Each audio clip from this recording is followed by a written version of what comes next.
Hi, this is a demo of Power Automate Desktop, which is free.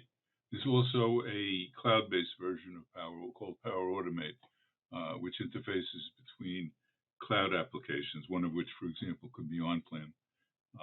And the cloud-based version also integrates with interfaces with the desktop version, so one can trigger events in the other, and vice versa. I did a search here on the Miami Comparable Sales website.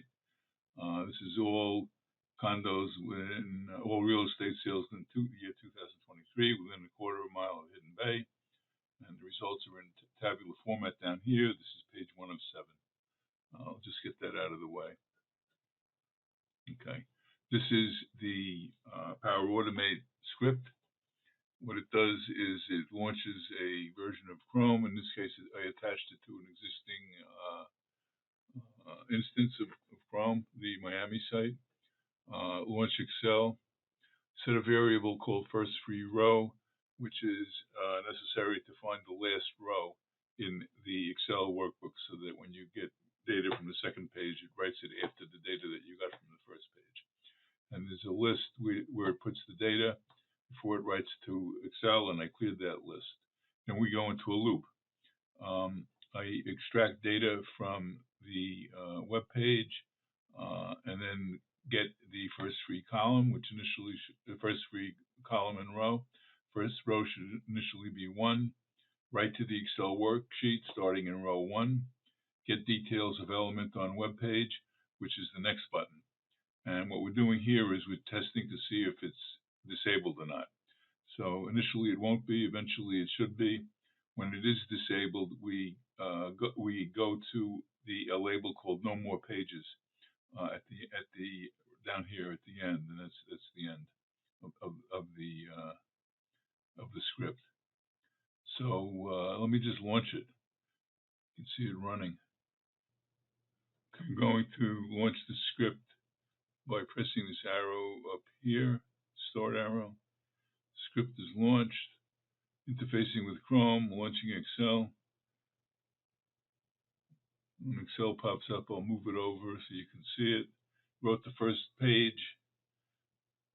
Click on the testing the next button. Now the second page. It's just going to keep looping.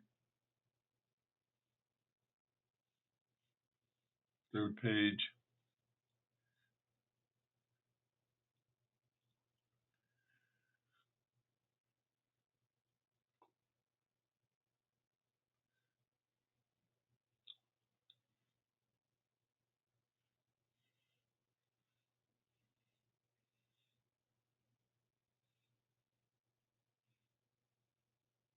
So if you're doing a big scrape, you could go get a cup of coffee in the middle of this.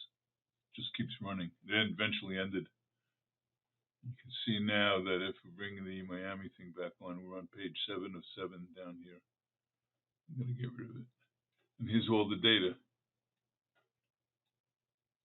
It went down to row 133, which is correct. There were 20 items on a page, and except for the last page, which has less items, and there are headers mixed in, which an Excel macro could easily get rid of those headers.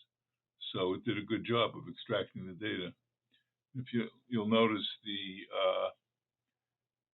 the Miami page has about 12 columns of data, and some of them I wasn't interested in, so I'm able to select which columns I want. So I only took 5 or 6 columns of interest. So that's it. It did a very good job of extracting it.